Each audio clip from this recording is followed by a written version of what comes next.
Ele abandonou 4 décadas de casamento por uma jovem.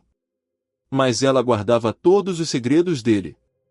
Dona Helena descobriu que Roberto, seu marido de 40 anos, havia abandonado décadas de casamento por uma jovem de 23 anos. Naquela tarde de quinta-feira, Helena estava organizando os documentos do escritório quando encontrou a pasta que Roberto tentará esconder. Dentro, contratos de um apartamento em Ipanema, transferências bancárias suspeitas e fotos de uma moça loira que poderia ser sua neta. O coração dela apertou quando viu as mensagens impressas. Meu amor, mal posso esperar para começar nossa vida juntos. Já falou com a véia? A véia. 40 anos de casamento, 3 filhos criados, um império construído lado a lado, e ela havia se tornado apenas a véia para o homem que um dia prometeu amá-la até a morte. Helena sentou na poltrona de couro do escritório, a mesma onde passará noites ajudando Roberto a revisar contratos quando ele ainda era um pequeno empresário. Lembrou de como vender as suas joias para ajudar nos primeiros investimentos, de como abriu mão da carreira de advogada para cuidar dos filhos e apoiar os sonhos dele. Agora, aos 62 anos, Roberto simplesmente a descartara como um móvel velho. Mas Roberto não sabia de uma coisa: Helena sempre foi a verdadeiramente por trás dos negócios. Ela conhecia cada conta bancária, cada sociedade oculta, cada documento que ele assinará sem ler direito. Durante 4 décadas, ela fora a sombra discreta que organizava, planejava e protegia o patrimônio da família. O telefone tocou. Era Roberto, com aquela voz falsa de sempre: Helena, vou chegar tarde hoje. Reunião importante. Claro, querido. Sua reunião com a Bruna é muito importante mesmo, respondeu ela, observando o nome da jovem nos documentos. O silêncio do outro lado da linha foi ensurdecedor. Roberto gaguejou algumas palavras antes de desligar. Helena sorriu pela primeira vez em meses. Ele não fazia ideia do que estava por vir. Naquela noite, enquanto Roberto inventava mais uma desculpa para não chegar em casa, Helena abriu o cofre secreto que apenas ela conhecia. Dentro estavam 40 anos de segredos, documentos que poderiam destruir não apenas Roberto, mas dezenas de pessoas poderosas que confiaram nele ao longo dos anos.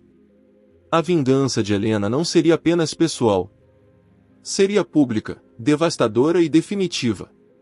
Helena conheceu Roberto em 1983, quando ele era apenas um jovem advogado ambicioso que sonhava em ter o próprio escritório. Ela, formada em Direito pela USP com as melhores notas da turma, poderia ter seguido qualquer carreira. Mas escolheu o amor. Casaram em uma cerimônia simples na Igreja do Rosário, em São Paulo. Helena usava o vestido da mãe, Roberto um terno emprestado do irmão. Juraram amor eterno diante de Deus e das famílias, prometendo caminhar juntos na alegria e na tristeza, na riqueza e na pobreza. Os primeiros anos foram difíceis. Helena trabalhava como secretária durante o dia e estudava os processos de Roberto à noite, sempre encontrando brechas na lei que ele não percebia.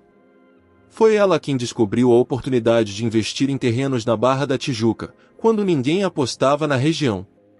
Foi ela quem estruturou a primeira sociedade, quem organizou os contratos que tornaram Roberto milionário.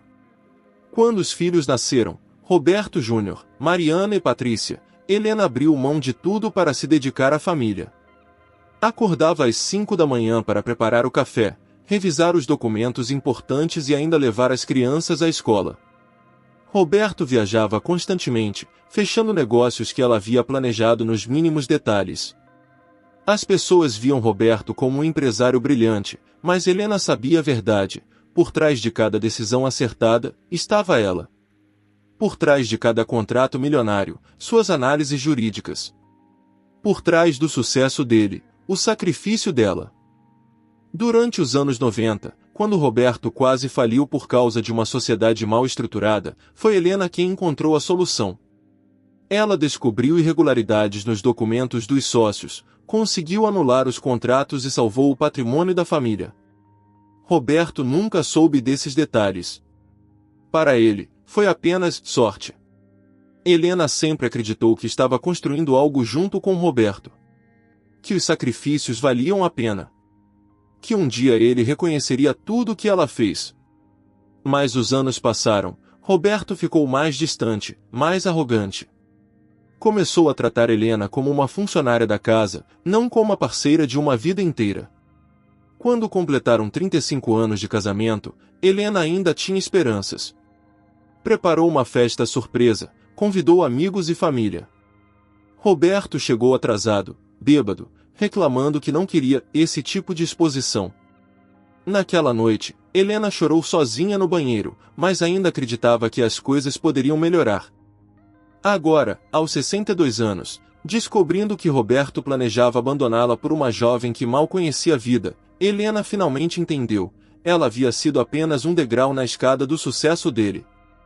Um degrau que agora ele queria chutar para longe.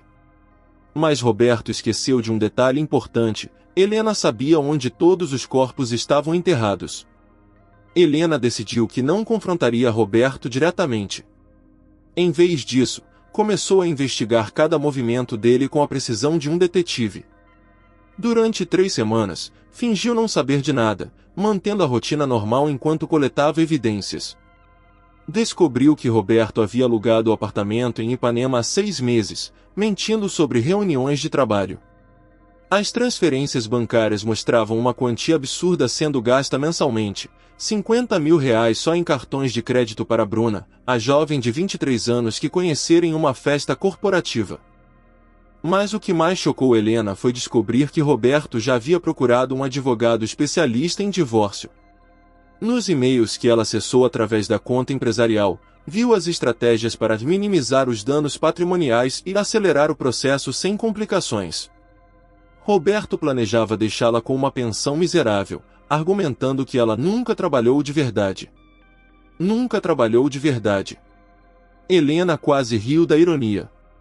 Se Roberto soubesse que ela tinha cópias de todos os contratos fraudulentos que ele assinará, todas as sonegações fiscais que ela ajudara a encobrir, todos os políticos que receberam propina através de empresas fantasmas que ela mesma criará para protegê-lo. O momento crítico chegou na sexta-feira à noite. Roberto chegou em casa com um buquê de flores, pela primeira vez em 5 anos, e anunciou que precisavam conversar sério. Helena, você é uma mulher maravilhosa, mas nossa relação não funciona mais. Quero que sejamos felizes separadamente, disse ele, ensaiando as palavras como um ator ruim. Helena observou com calma, notando como ele evitava seu olhar. Entendo, Roberto. E essa felicidade tem nome? Ele gaguejou, negou, inventou histórias sobre encontrar a si mesmo. Helena apenas sorriu e disse que respeitaria a decisão dele. Roberto ficou visivelmente aliviado, provavelmente pensando que seria mais fácil do que imaginava. Só tenho um pedido, disse Helena. Me dê 2 meses para me organizar. Encontrar um lugar para morar, separar minhas coisas. 40 anos não se desfazem da noite para o dia. Roberto aceitou imediatamente, já imaginando como contaria para Bruna que em breve estariam livres. Helena subiu para o quarto, trancou a porta e abriu o notebook. Tinha exatamente 2 meses para executar o plano perfeito. Na segunda-feira seguinte, Helena fez algo que não fazia há décadas, foi ao salão de beleza. Cortou o cabelo, fez as unhas, comprou roupas novas. As amigas estranharam a mudança súbita, mas ela apenas sorria misteriosamente. Se você está gostando dessa história, comente o que está achando e nos conte de qual cidade está assistindo. Enquanto Roberto acreditava que Helena estava se preparando para uma separação amigável, ela estava, na verdade, orquestrando a destruição completa da vida dele. Cada documento que organizava, cada conta que acessava, cada ligação que fazia era um passo do plano que mudaria tudo. Roberto não fazia ideia de que a mulher gentil e submissa que ele conhecia há 40 anos estava prestes a se transformar na pior adversária que ele poderia ter. Helena guardara todos os segredos durante décadas. Agora, era hora de usá-los. Helena começou a executar seu plano com a paciência de quem esperou 40 anos para ter sua vingança. Primeiro, procurou Maria Fernanda, uma jornalista investigativa que há anos tentava encontrar evidências contra empresários corruptos em São Paulo. Tenho algo que pode interessar, disse Helena ao telefone, marcando um encontro discreto em um café na Vila Madalena. Maria Fernanda quase não acreditou quando Helena abriu a pasta com documentos que comprovavam esquemas de corrupção envolvendo políticos, juízes e empresários. Eram 40 anos de evidências organizadas cronologicamente, com provas irrefutáveis de crimes que prescreveram e outros que ainda poderiam gerar prisão. "Por que está fazendo isso?", perguntou a jornalista. "Por que passei a vida inteira protegendo um homem que não merecia proteção?", respondeu Helena, com uma frieza que impressionou. Enquanto isso, Roberto continuava vivendo sua dupla vida, cada vez mais descuidado. Helena observava chegar tarde, mentir sobre compromissos e gastar fortunas com presentes para Bruna. Uma noite, ele chegou em casa usando um perfume diferente e com marca de batom na camisa. Helena apenas sorriu e perguntou se ele queria jantar. Roberto estava tão confiante que Helena era uma mulher ingênua que começou a trazer Bruna para eventos sociais, apresentando-a como consultora da empresa. Helena assistia tudo de longe, memorizando cada detalhe, cada pessoa que cumprimentava o casal, cada foto que eles tiravam juntos. Em uma dessas festas, Helena se aproximou de Bruna no banheiro feminino. A jovem, claramente desconfortável, tentou evitar conversa. "Você é muito bonita", disse Helena, retocando o batom no espelho. "Tenho uma filha da sua idade. Patrícia. Ela também é ambiciosa como você." Bruna empalideceu. Helena continuou: "Sabe, querida, homens como Roberto são encantadores no início. Mas depois de um tempo, eles se cansam. É da natureza deles." A jovem saiu do banheiro sem dizer uma palavra. Helena riu sozinha, imaginando como Bruna passaria o resto da noite questionando Roberto sobre a conversa. As complicações aumentaram quando Roberto decidiu acelerar os planos de separação. Ele procurou Helena em uma manhã de segunda-feira, dizendo que havia repensado e que seria melhor resolverem tudo mais rapidamente. "Encontrei um apartamento perfeito para você em Higienópolis. Mobiliado, com vista para o parque. Podemos fazer a mudança ainda essa semana", disse ele, claramente ansioso para se livrar dela. Helena concordou docemente, mas por dentro estava calculando cada movimento. Roberto não sabia que ela já havia procurado o melhor advogado de divórcio de São Paulo, o mesmo que representava mulheres poderosas em separações milionárias. "Doutor Eduardo, preciso da sua ajuda para algo um pouco diferente", Helena havia dito ao advogado. "Não quero apenas metade dos bens. Quero justiça." O advogado, acostumado a casos complicados, ficou impressionado com a organização de Helena e a quantidade de evidências que ela possuía. "Senhora Helena, com esses documentos, podemos não apenas garantir seus direitos, mas também, bem, seu marido pode ter problemas muito maiores que um divórcio." Helena sorriu. Era exatamente o que queria ouvir. A explosão aconteceu em uma quinta-feira, exatamente 2 meses depois que Roberto pediu o divórcio. Helena havia planejado tudo nos mínimos detalhes, esperando o momento perfeito para atacar. Naquela manhã, Roberto acordou como todos os dias dos últimos meses, confiante, arrogante, achando que havia se livrado de Helena sem maiores complicações. Tomou café, beijou o rosto dela mecanicamente e disse que passaria o dia inteiro fora, mais uma mentira para encontrar Bruna. Às 6 horas da manhã, a primeira bomba explodiu. O jornal O Estado de São Paulo estampou na capa uma matéria devastadora sobre esquemas de corrupção envolvendo construtoras, com Roberto no centro das acusações. A jornalista Maria Fernanda havia trabalhado durante 2 meses organizando todas as evidências que Helena forneceu. Às 7 horas, a Polícia Federal chegou ao escritório de Roberto com mandados de busca e apreensão. Às 8 horas, a Receita Federal bloqueou todas as contas da empresa. Às 9 horas, o Ministério Público anunciou a abertura de investigação por formação de cartel e sonegação fiscal.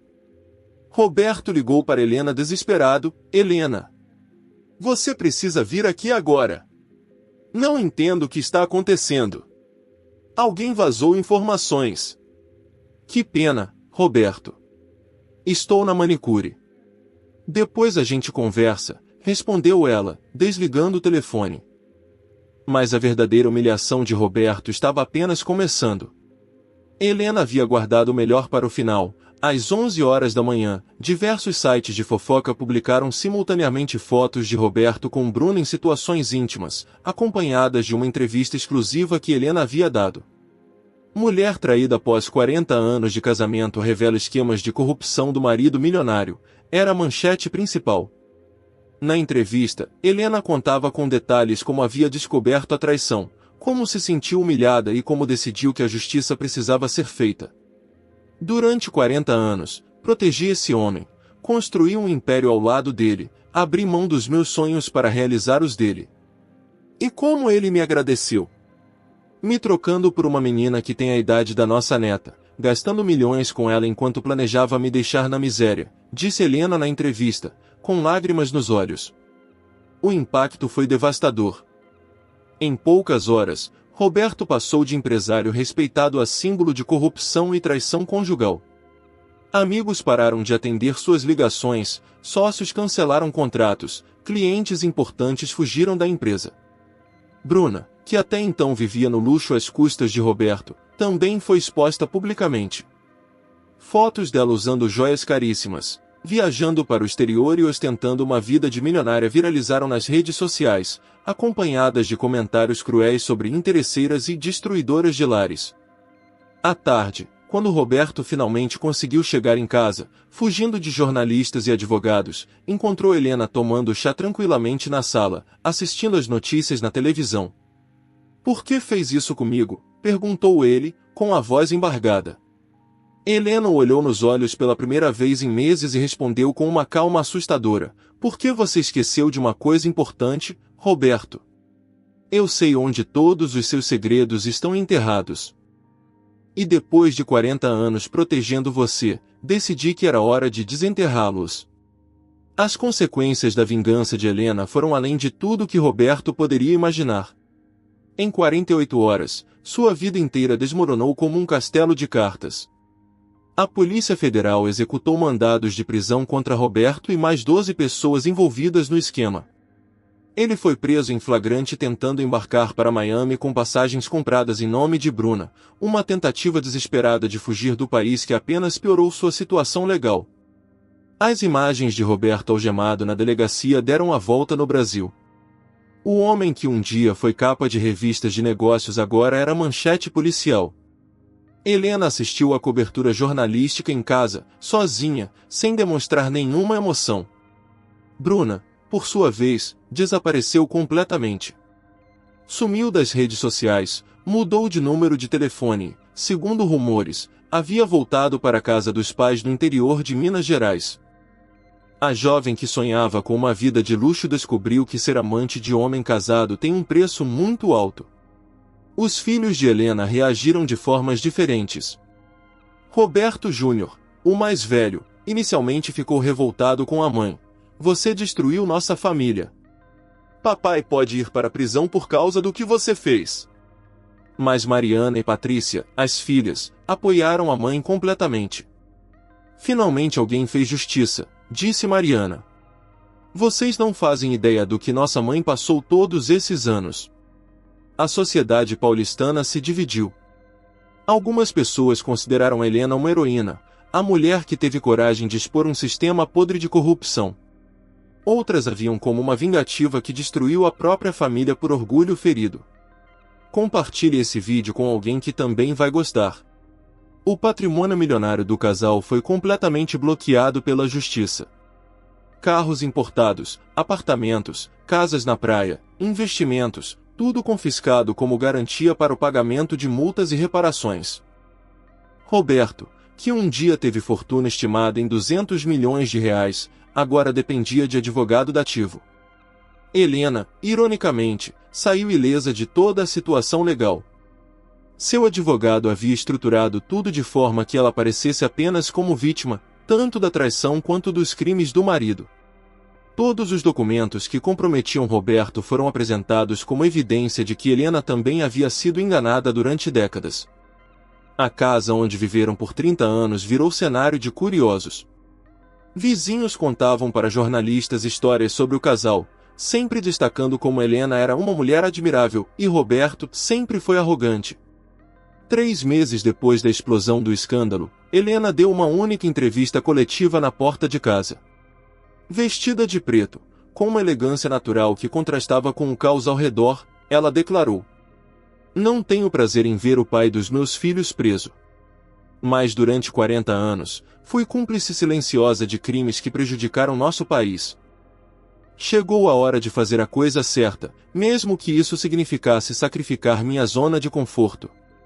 A frase virou meme nas redes sociais e simbolizou a transformação de Helena de vítima silenciosa em mulher que tomou o controle de sua própria história. 6 meses após a prisão de Roberto, Helena revelou o verdadeiro alcance de sua vingança em uma entrevista exclusiva para um programa de televisão de grande audiência. Sentada em uma poltrona elegante, com o mesmo coque discreto de sempre, mas com um brilho diferente nos olhos, ela contou detalhes que chocaram o Brasil inteiro.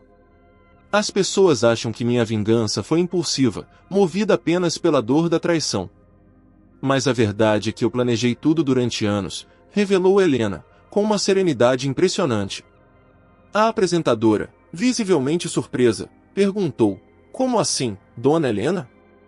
A senhora já sabia da traição há anos?" "Não da traição especificamente, mas eu sabia que Roberto havia mudado. Nos últimos 10 anos, ele me tratava como uma peça de mobília. Sempre desprezando minha inteligência, sempre me diminuindo. Foi quando decidi que, se um dia ele me traísse ou me abandonasse, eu estaria preparada." Helena revelou então que, desde 2018, havia começado a fotografar documentos sigilosos, gravar conversas telefônicas e organizar evidências dos crimes que Roberto cometia. "Não foi fácil viver sabendo de tanta sujeira, mas eu precisava me proteger. Mulheres da minha geração foram criadas para depender dos maridos. Eu decidi que não seria mais uma estatística." A verdadeira bomba veio quando Helena contou sobre o cofre secreto que mantinha há décadas. "Roberto nunca soube que eu tinha esse cofre. Dentro dele, guardei cópias de todos os contratos duvidosos, todas as transferências bancárias suspeitas, todos os documentos que ele assinou sem ler. Durante 40 anos, fui eu quem realmente administrou os negócios ilegais da família." O apresentador questionou: "Então a senhora era cúmplice dos crimes?" "Era. E essa é a minha maior vergonha. Por amor, por medo, por comodismo, eu protegi um criminoso durante décadas. Quando descobri a traição, entendi que não poderia continuar sendo cúmplice. Era minha chance de fazer o que deveria ter feito há muito tempo."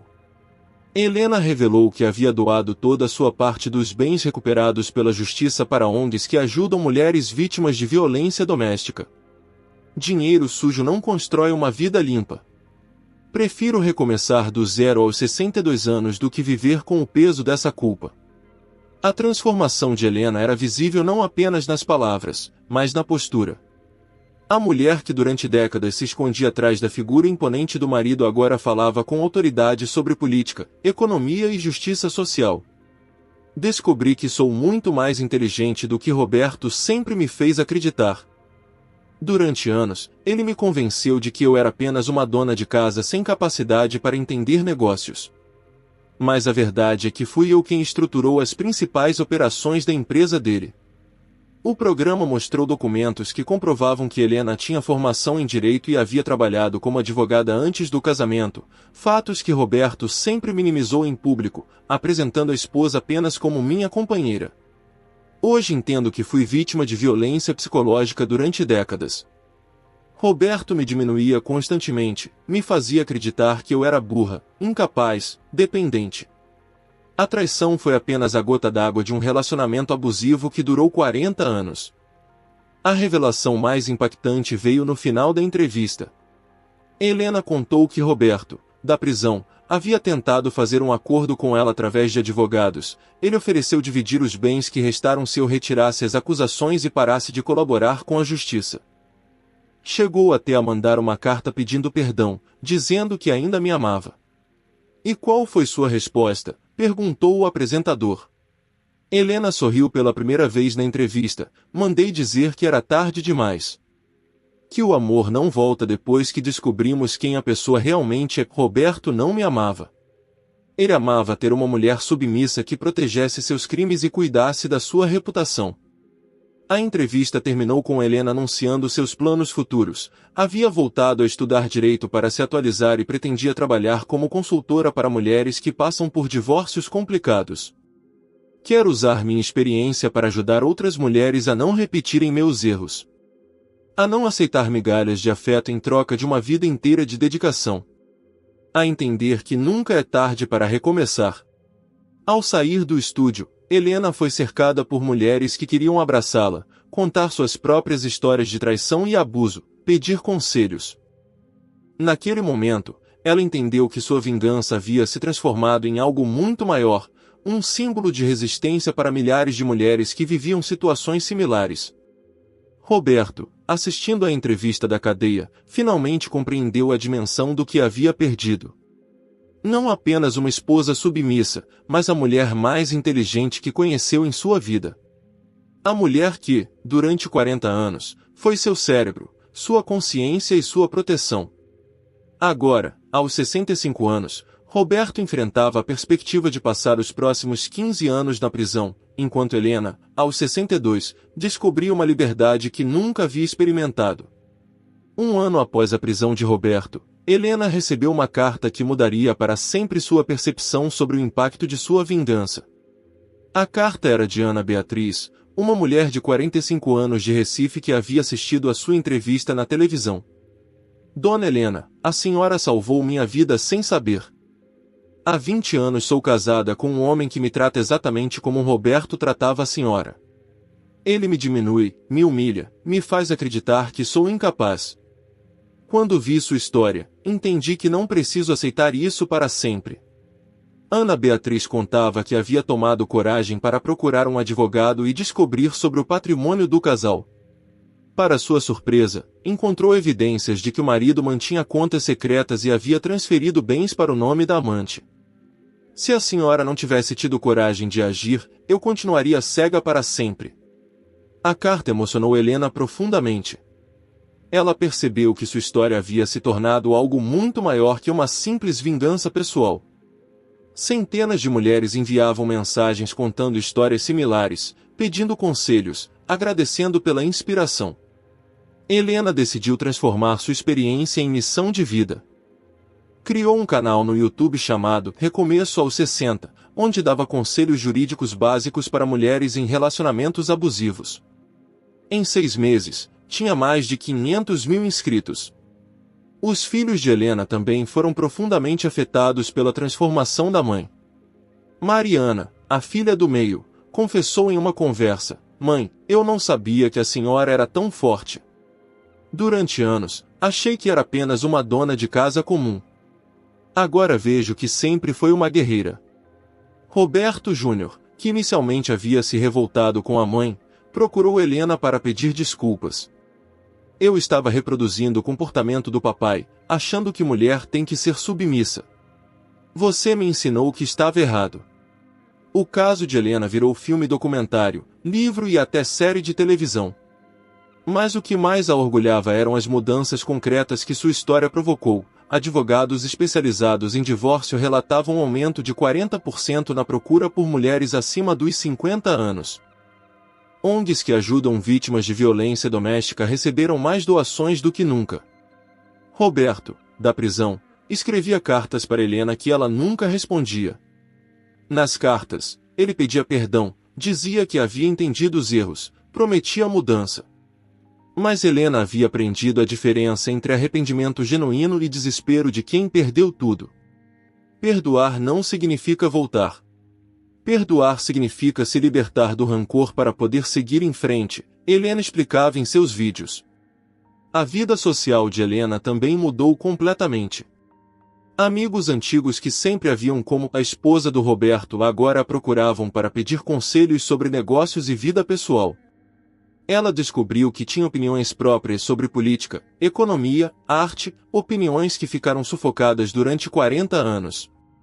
Aos 63 anos, Helena se inscreveu em um curso de especialização em Direito da Família. Foi a aluna mais velha da turma, mas também uma das mais brilhantes. Professores ficavam impressionados com sua capacidade de análise e experiência prática. O impacto mais profundo, porém, Helena sentia dentro de casa. Pela primeira vez em décadas, acordava sem aquela sensação de vazio no peito. Não precisava mais fingir que estava tudo bem, não precisava mais caminhar na ponta dos pés para não incomodar Roberto, não precisava mais esconder sua inteligência para não ferir o ego masculino. Uma tarde, ao organizar os últimos pertences de Roberto que ainda estavam em casa, Helena encontrou uma foto do casamento deles. Por um momento, sentiu uma pontada de nostalgia. Eram jovens, bonitos, cheios de sonhos. Mas logo lembrou de tudo que veio depois, as humilhações disfarçadas de brincadeira, os sonhos dela sempre em segundo plano, a solidão de estar casada com um estranho. Helena rasgou a foto sem cerimônia. Aquela mulher jovem e ingênua havia morrido. No lugar dela, nascerá uma mulher madura, sábia e livre. O impacto da vingança de Helena ecoou muito além de sua história pessoal.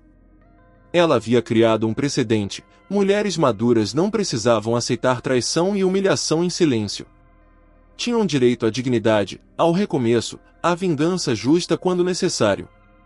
2 anos após sua vingança, Helena estava em seu novo apartamento em Higienópolis, o mesmo que Roberto havia escolhido para se livrar dela. Mas agora era dela por direito próprio, comprado com o dinheiro que ganhava como consultora e palestrante. A campainha tocou. Era a entrega de mais um buquê de flores, não de Roberto, mas de uma das centenas de mulheres que ela havia ajudado a reconstruir suas vidas. O cartão dizia: "Obrigada por me ensinar que nunca é tarde para ser feliz. Carla, 58 anos, recém-divorciada e livre."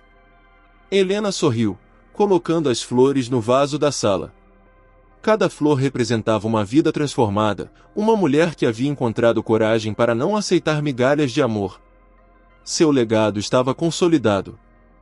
O caso Helena, como ficou conhecido, mudou a legislação sobre partilha de bens em casos de infidelidade comprovada. Advogados passaram a estudar sua estratégia em universidades. Mulheres de todo o Brasil citavam sua história como inspiração. Mas o legado mais importante Helena via nos próprios filhos. Roberto Júnior havia se tornado um pai presente e respeitoso com a esposa.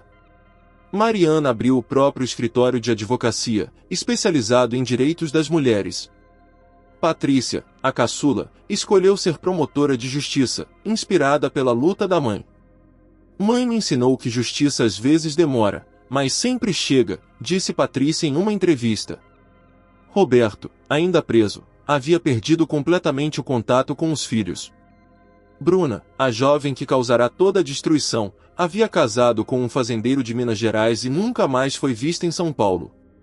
O apartamento em Ipanema onde viveram um romance proibido foi leiloado pela justiça. Em uma tarde de domingo, Helena estava em seu escritório em casa, respondendo e-mails de mulheres que pediam ajuda, quando recebeu uma ligação inesperada. Era um produtor de Hollywood interessado em comprar os direitos de sua história para um filme internacional. Sua história representa algo universal, Dona Helena. Mulheres do mundo inteiro vivem situações similares. Poderia ser um marco na representação feminina no cinema. Helena riu. Nunca imaginou que sua vingança particular se tornaria símbolo global.